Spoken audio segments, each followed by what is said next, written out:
Torniamo in studio, qui con noi questa mattina Claudio Scarpa, direttore dell'Associazione Veneziana Albergatori.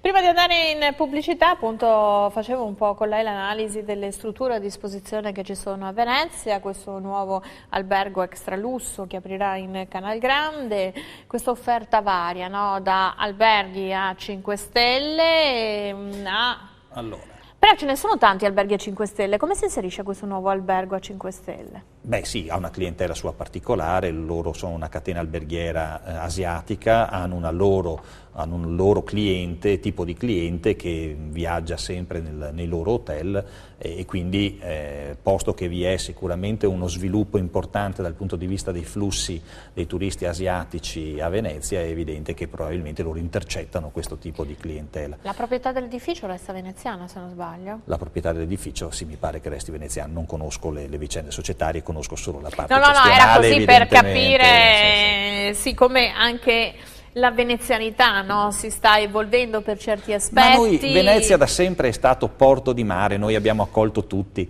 è evidente che nuovi cittadini, nuovi investitori sono graditissimi all'interno della città, è un melting pot la città di Venezia di cui siamo fieri e orgogliosi. Però, tornando agli alberghi extralusso, penso allo Stucchi, penso a quello dell'isola di San Clemente, che anche lì, insomma, due location stupende e meravigliose. Sono state mal gestite, vabbè, lo Stucchi è ancora operativo ma in crisi, mal gestite oppure... San Clemente ha avuto un suo problema particolare che riguardava più la società che l'hotel in se stesso. Detto questo, le isole, ormai è dimostrato, le isole delle isole a Venezia purtroppo sono difficilissimi da gestire, soprattutto quando sono molte stanze. Il turista non gradisce andare in isola, nell'isola dell'isola, preferisce stare in quello che considera il centro storico della città. Questo parliamo evidentemente di un turismo di lusso, perché se dovessimo parlare di altri tipi di cose evidentemente certo, parlo è diverso. Assolutamente. Il Lido che tipo di... Il Lido è in profondissima crisi. Venezia ha 3 settori, Lido, centro storico e Mestre. Mentre il centro storico regge, come dicevo prima, in questo momento è un successo, perché reggere è un successo. Il Lido è da anni e anni in una profondissima crisi di identità, non ha un'anima sostanzialmente il Lido. E dall'altro lato è profonda crisi anche Mestre. Come mai che a Mestre hanno costruito delle Mecche nel deserto? Delle Mecche nel deserto, sì. Sono più, a mio modo di vedere, sono più valorizzazioni di territorio, di aree, più che investimenti di carattere alberghiero. Il problema è che Venezia è passata da 11.000 a 28.000 posti letto, compresa la ricettività extra alberghiera evidentemente, e quindi essendoci più posti i prezzi sono anche diminuiti e quindi la gente preferisce andare a Venezia piuttosto che a Mestre. A Mestre va il turismo di gruppo, il turismo organizzato, che però evidentemente dà dei risultati economici minori rispetto al turismo individuale. Il Lido invece è un altro tipo di problema, non ha un'anima a mio modo di vedere, perché ha avuto c'è stato il tentativo di dargli una vocazione congressualistica che purtroppo ha dei grossi problemi. La congressualità la sviluppi a Mestre, il tentativo era quello di fare l'isola felice, però questo si è scontrato con una sostanziale incompatibilità con il territorio. È un'isola residenziale, ormai ci abitano 22.000 persone e quindi è evidente che è difficile fare una residenzialità vacanziera per il mare?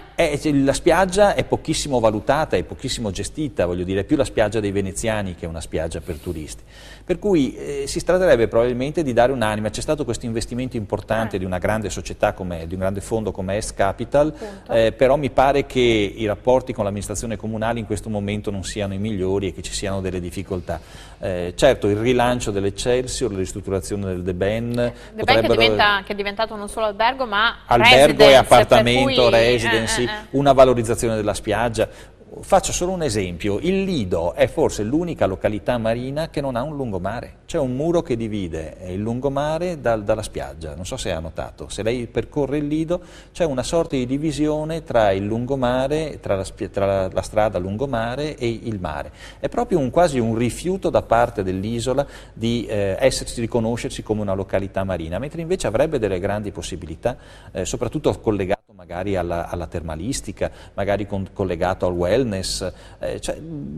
Cioè, bisognerebbe investire, bisognerebbe progettare, bisognerebbe crederci. Vuole dire che ci sono questi, perché adesso insomma il Lido io lo frequento, ci sono questi stabilimenti dove ognuno ha la sua capanna e c'è il cancello e non c'è apertura e quindi ognuno va nel suo spazio adibito e... Esattamente, è la spiaggia dei veneziani, la spiaggia dove vanno i veneziani, quindi ha rinunciato al suo ruolo, allo sfruttamento turistico. Questa è una scelta evidentemente che è stata fatta nel passato, bisognerebbe invertire la tendenza, ma non è semplice, sa? E questo purtroppo crea grossi problemi agli albergatori del Lido, all'economia alberghiera e turistica del Lido più in generale. Lei diceva che Venezia è in grado di soddisfare varie richieste anche dal punto di vista delle fasce di possibilità economiche. Bed and breakfast piuttosto che affittacamere sono anche la tipologia, vuoi per una questione di denaro, la tipologia più richiesta, ma anche perché offrono un'accoglienza, se vogliamo, familiare, no? Che è quello che poi oggi il turista cerca, anche il turista che cerca emozioni. Beh, io mi ricordo quando ero giovane, ventenne, il viaggio in Scozia l'ho fatto per nei bed and breakfast, non tanto per una questione economica, ma proprio perché mi piaceva conoscere la gente, quindi oggettivamente c'è una voglia di umanità, no? Piuttosto che la grande soprattutto catena. Nei giovani, questo sì, sicuramente c'è questa voglia di contattare, di capire, di dicendo. Però, di avere ancora la vecchia chiave per aprire la porta piuttosto che in tutti ci sono dei bed and breakfast che sono bellissimi, ci sono degli affittacamere soprattutto che sono veramente stupendi. Alcuni degli affittacamere che noi associamo peraltro sono veramente delle chicche, magari 5-6 stanze ma arredate in una maniera particolare, ognuno in maniera differente, in alcuni casi addirittura ci sono degli affittacamere di lusso che ti mettono addirittura le opere d'arte all'interno Questo riprova che c'è un turismo anche di qualità. Sì, ma certo, segmentato il turismo ormai non c'è più il turista che vuole andare nell'albergo classico tradizionale, l'albergo internazionale che ti dà certi servizi, ormai è come nelle macchine, voglio dire, lo stesso tipo di macchina viene declinata in una serie per accontentare i gusti. Sì, esattamente, anche qui in questo caso ci troviamo di fronte a una richiesta di ospitalità su misura. Bisogna stare molto attenti però, perché si rischia anche di finire male.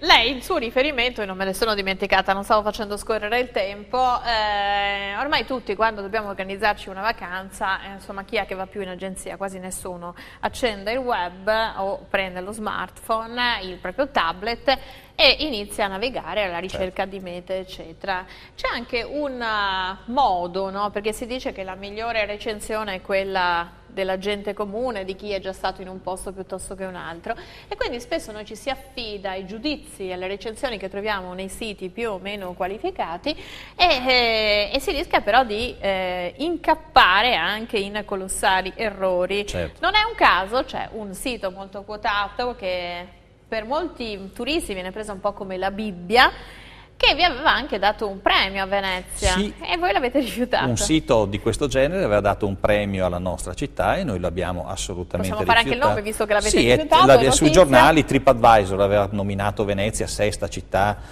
più bella al mondo, più gradita ai turisti al mondo, seconda in Italia dopo Roma. Noi abbiamo detto no grazie, questo tipo di premi non ci interessa e l'abbiamo restituito.